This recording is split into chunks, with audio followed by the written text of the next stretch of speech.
Bueno, buenos días. Mi nombre es Carolina Sánchez, yo soy residente de primer año de la UPB. Hoy vamos a hablar de abordajes quirúrgicos en el tórax. Primero agradecer al doctor Alejandro Moreno, cirujano de la clínica, por la ayuda prestada en esta presentación. El contenido de la charla se basa en esto, en la anatomía del tórax, en qué posición se debe poner el paciente en una cirugía torácica, los abordajes abiertos, los mínimamente invasivos y unas conclusiones. Entonces, para iniciar con la anatomía, principalmente sabemos que los órganos...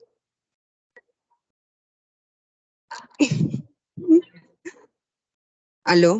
Ya.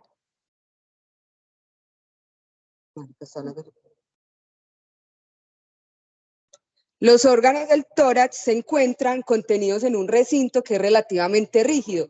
Este está compuesto por la columna, el esternón y las costillas. Y a diferencia del abdomen, que una incisión grande en el abdomen nos va a permitir ver casi todos los órganos intraabdominales, en el tórax así no funciona, así hagamos una incisión muy grande, hay que saber en qué lugar vamos a hacer la incisión para saber a qué órgano o fisura pues, pulmonar vamos a ingresar. Entonces, ¿cuál es la mejor incisión? La mejor incisión es una que me proporcione una exposición óptima en la región del tórax, que me va a ser la mayor dificultad durante la cirugía. Unas incisiones que me disminuyan el dolor posoperatorio y disfunción posoperatoria de los pacientes, y nunca dejar atrás que no se desfigurar por lo general el tejido mamario, principalmente pues en las mujeres. Entonces, ¿cómo están los músculos en el tórax? Principalmente las incisiones torácicas. A nivel lateral tenemos el dorsal ancho. El dorsal ancho inicia en las últimas vértebras torácicas, las primeras lumbares, y va hasta el sacro y a las crestas ilíacas y se unen al húmero. Este está inervado por el nervio toracodorsal. Y está el serrato anterior, que sale de las primeras 6 costillas y se une a la escápula. Lo que me hace principalmente el serrato es retraer la escápula y elevar las costillas. Y este está inervado por el torácico largo. Bueno, aquí hay algo muy importante que es el triángulo auscultatorio. El triángulo auscultatorio es un espacio que vamos a tener entre el músculo dorsal ancho y el redondo menor, este de aquí, y se va a ver principalmente posterolateral, y es un acceso directo a la pared torácica, y además hay que conocerlo bien para poder hacer un buen cierre de la pared. A nivel anterior tenemos 3 principales, que son los pectorales mayores y menor y el recto abdominal. El pectoral mayor sale infraclavicular, el esternón, y se une al húmero. Y el pectoral menor sale en las primeras inserciones costocondrales, y lo que me hace también es elevar las costillas, que es como algo que nos ayuda también al momento de la respiración. A nivel posterior tenemos 3 principales: el trapezoide, el romboide menor y mayor, y de la columna. Estos son principales. Este es el más profundo, está por debajo de la fascia toracolumbar, y es el que me va a proteger la parte posterior del tórax. Muy importante también conocer los huesos. Los principales que tenemos son el esternón, las costillas y las clavículas. Es importante porque algunas de estas incisiones van a requerir o que se retire la primera costilla, o resecciones parciales del esternón, o inclusive resecciones parciales de las clavículas. A nivel posterior se va a unir las costillas a la columna, a la apófisis transversa por el ligamento costo transverso, a los cuerpos vertebrales por el ligamento radiado, y a nivel de los discos por el ligamento interarticular. Esto es importante para poder hacer una desarticulación correcta si se requiere de las costillas a nivel posterior. ¿Cuáles son los espacios y músculos intercostales? Son 11 en total, espacios intercostales, y su número se designa por la costilla que está por encima de él. Hay muy importante algo que es el surco costal, que es lo que siempre nos hablan, que es el margen inferior de la costilla superior. Por ahí va principalmente los músculos, los vasos y los nervios intercostales. Estos nervios, arteria y vena, van entre el músculo intercostal íntimo más interno y el músculo intercostal interno. Y el que queda más expuesto por su ubicación es el nervio.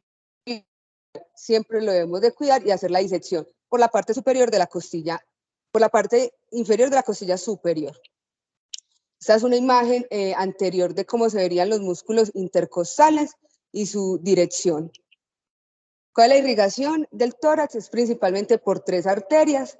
La primera son las subclavias me va a dar la torácica o mamaria interna y posteriormente la intercostal anterior. Y a nivel superior también me puede dar unas intercostales anteriores. Está la aorta torácica me da la intercostal posterior y está la axilar por último que me da el tronco supremo intercostal. Bueno, entonces algo que es muy importante también es cómo vamos a acomodar, por así decirlo, el paciente durante la cirugía. Históricamente siempre se ha utilizado la posición de decúbito supino o decúbito lateral, pero con el advenimiento de la cirugía mínimamente invasiva, estas posiciones pueden cambiar un poco y puede aumentar la complejidad. Entonces, ¿cuál es la posición adecuada? Una posición que me evite dificultades a lo largo de la cirugía.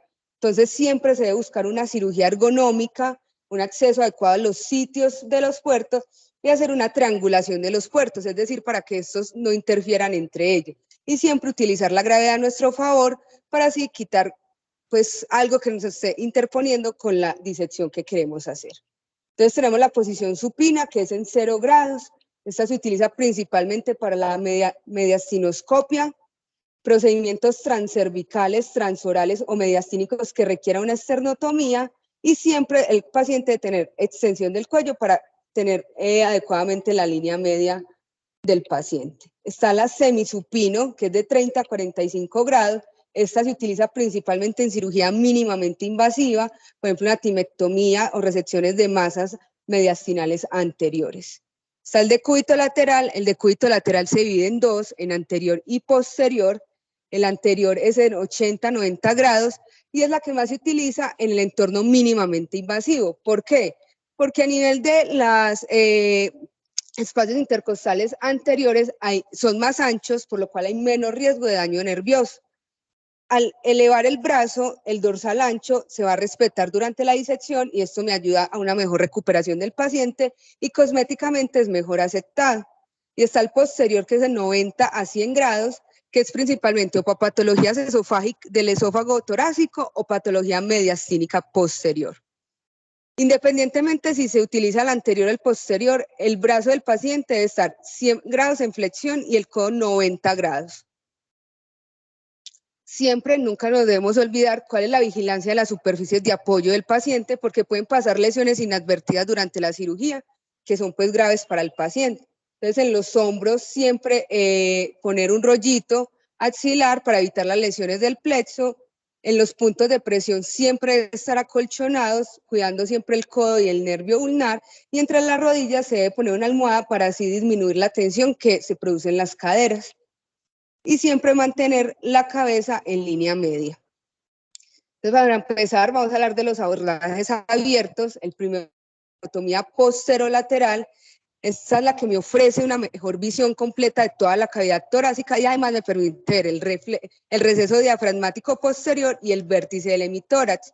Se utiliza principalmente para resecciones pulmonares anatómicas, para las reconstrucciones broncoplásticas y el vaciamiento ganglionar radical. El paciente se ubica en una posición de cúbito lateral. Entonces, ¿cómo es la incisión?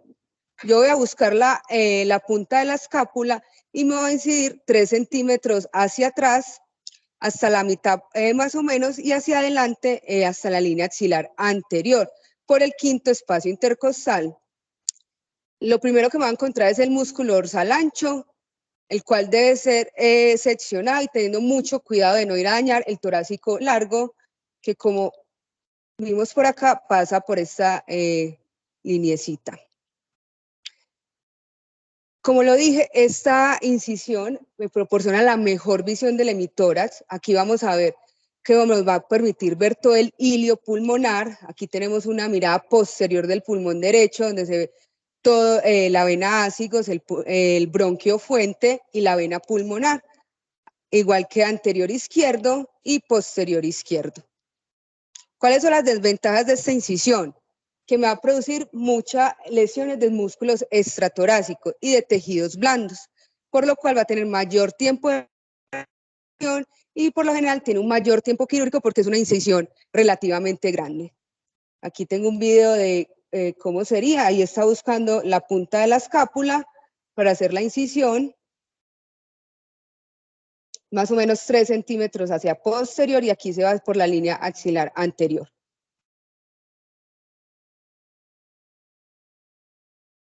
Tejido celular subcutáneo, y lo primero que se va a encontrar es el músculo dorsal ancho. Se hace hemostasia siempre. El músculo dorsal, el cual se secciona.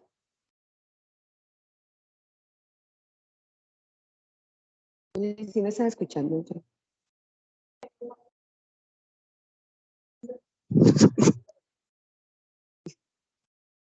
Acá se intenta preservar siempre el serrato anterior.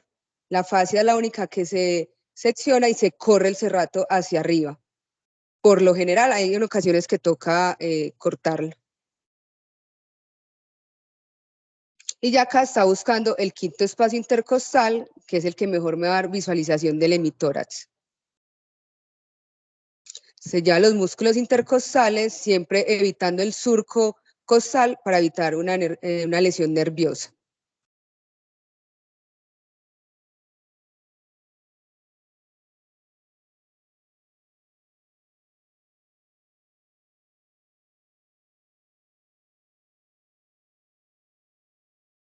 Hay ocasiones que toca hacer resecciones de costillas, no siempre es necesario, se hace hemostasia, ya se pone y ya pues entramos a la cavidad a hacer lo que tengamos que hacer. La toracotomía anterolateral, en los 50 estará muy popular, entró en desuso, pero en la actualidad una de las que más se utiliza para las técnicas videoasistidas. Principalmente se utiliza para lobectomías medias, cirugía anterior de tórax y la exploración torácica de urgencia, porque el paciente puede estar en decúbito supino, lo cual me va a dar pues, una entrada más fácil y tiene buen acceso a las arterias, a la arteria mamaria interna, a los vasos coronarios y a las válvulas cardíacas. Entonces, ¿cómo se hace la incisión? Este es 1 centímetro más o menos por debajo del pectoral mayor. El dorsal no se toca en este caso y se va por el cuarto espacio intercostal por la línea del músculo serrato anterior. Si se va por el cuarto espacio intercostal, principalmente voy a ver el mediastino anterior, pero también puedo irme por el quinto espacio intercostal que me va a proporcionar la porción inferior de la vena pulmonar superior y la porción superior de la vena pulmonar inferior. Entonces, dependiendo de lo que estamos buscando, se pasa en el cuarto espacio intercostal o en el quinto. ¿Cuáles son las ventajas de esta incisión? Es una incisión más pequeña, la recuperación por lo general es más rápido, como el dorsal ancho no se secciona, el paciente no pierde tanta movilidad del hombro, y hablaban pues también que en ocasiones se necesita el dorsal para hacer colgajos y al no dañarlo pues queda funcionando para algún tipo de colgajo.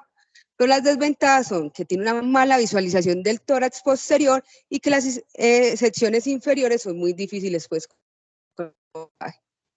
La toracotomía axilar es un acceso al vértice del hemitórax, o sea, la región superior.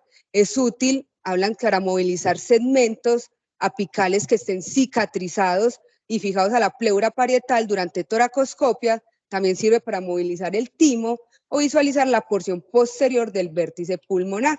El paciente se ubica en una posición de cúbito lateral anterior. Se buscan los 3 primeros espacios intercostales.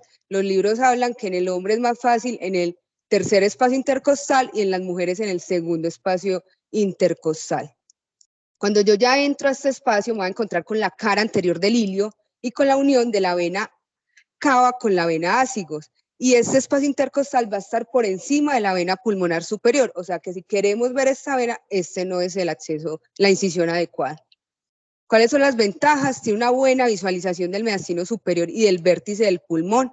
La recuperación es más rápida, pero es una incisión muy superior y si se necesita una ampliación, se va a tener que hacer otra incisión porque esta no se puede ampliar con facilidad.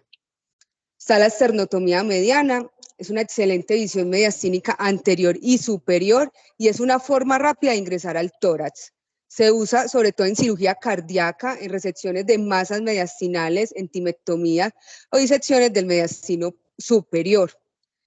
Estas incisiones van muy bien y el dolor por lo general es bien tolerado, el paciente se pone en decúbito supino y siempre se pone un rollo en la porción masifótica. Entonces yo encuentro al paciente pues, en decúbito supino, voy a buscar la fosa, la escotadura supraesternal y voy a buscar la línea media del esternón. Hago la disección por toda la línea media y me doy más o menos 2 centímetros por debajo de la apófisis sifoides. Posteriormente debo de seccionar el ligamento interclavicular, ya aquí pasé los pectorales. Esto me ayuda a que se haga como una escotadura externa, retroesternal, donde el cirujano va a introducir el dedo, se va a fijar que no haya nada adherido a esos planos y sirve para elevar el esternón para después, con una sierra o con un martillo, abrir el esternón. Siempre se debe, cuando se está pues, la abertura, poner un separador para tener una mejor visualización y no ir a lesionar grandes vasos como la vena innominada. Aquí vemos una imagen pues de una persona. Posteriormente se cierra cuando ya se hace el procedimiento con unos alambres externales y ya los músculos y el tejido celular se hace con suturas continuas. Esta es una imagen pues de un cadáver, así se vería la esternotomía mediana.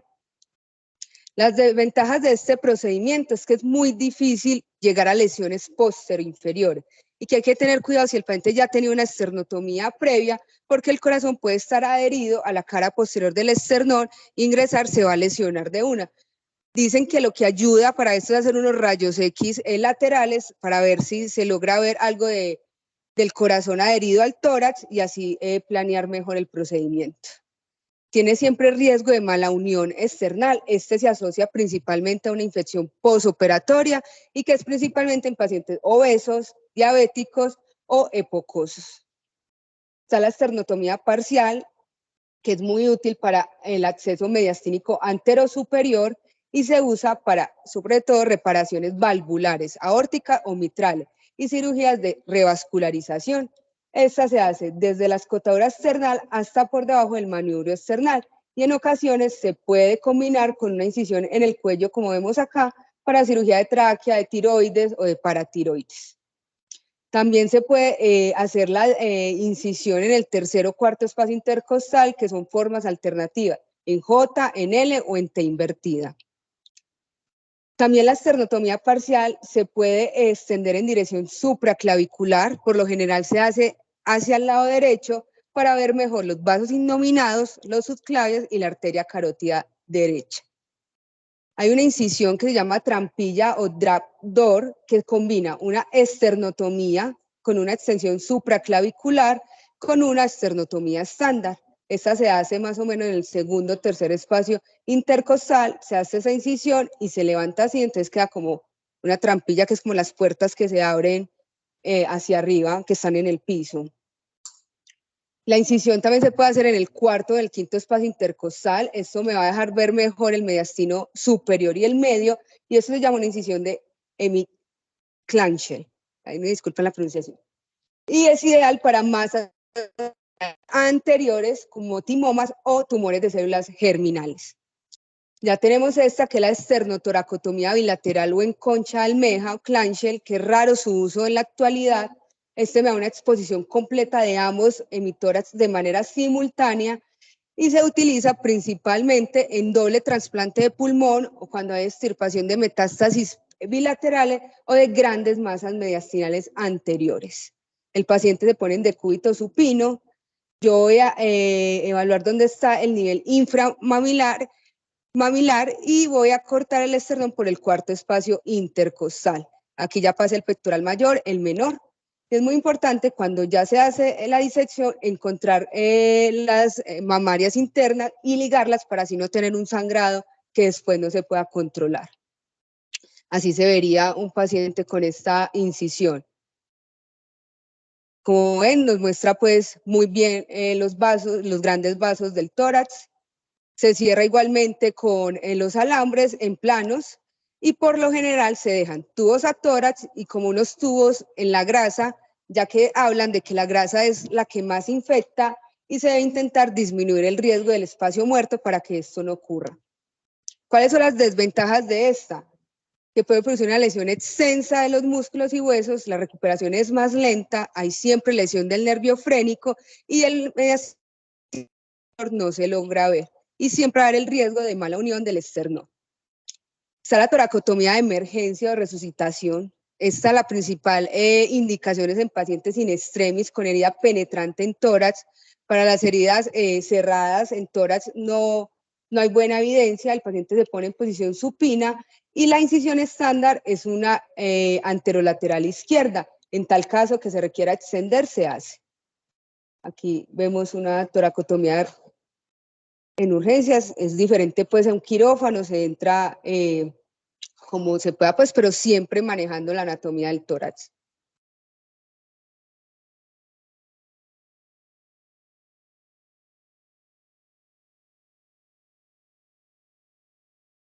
Están clampando la aorta y haciendo masaje cardíaco contra el esternón.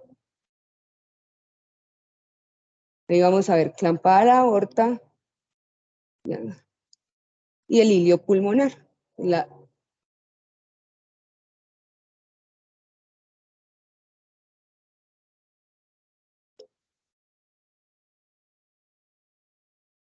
Y esta es como la disección que se logra posteriormente.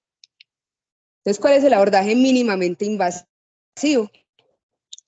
Por lo general, la videotoracoscopia clásicamente se ha utilizado 3 puertos, pero esto puede variar. Un puerto para la cámara, que por lo general se pone en el 7º o 8º espacio intercostal, y 2 puertos de trabajo, uno que se puede poner en el 4º o 5º, y el otro 2 espacios intercostales por debajo de la punta de la escápula, pero esto va a variar mucho dependiendo de la ubicación de la patología. Hay un triángulo libre axilar, que nos hablan mucho, que es un triángulo seguro para ingresar a la cavidad torácica, que es la axila, el vértice del dorsal ancho y del pectoral mayor. Entonces, ¿para qué se usa? Pues se puede usar diagnóstica o terapéutica. Diagnóstica se puede utilizar un unipuerto para una biopsia pulmonar o ya terapéutico para resecciones pulmonares, tratamiento de empiemas, de hemotórax y de quistes o tumores mediastínicos.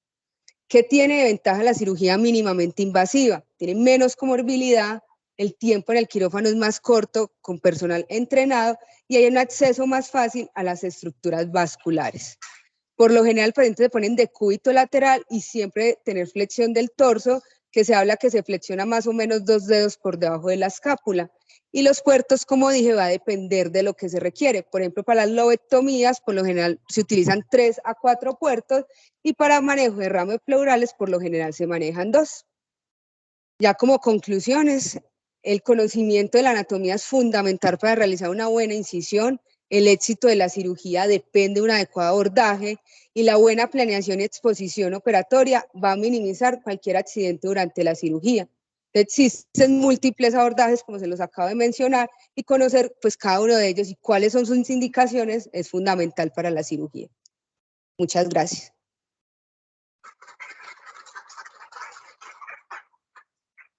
Buenos días.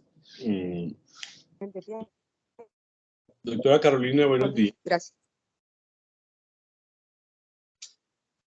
Doctora Carolina, buenos días.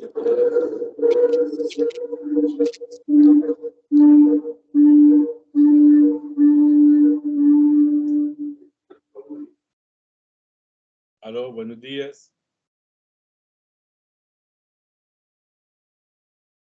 Doctora Carolina, ¿me está escuchando?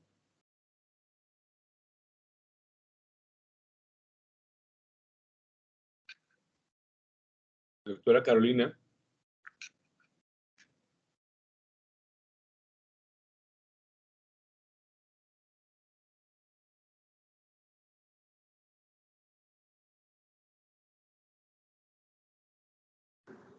Profe, le escuchamos. Gracias, doctor Serna.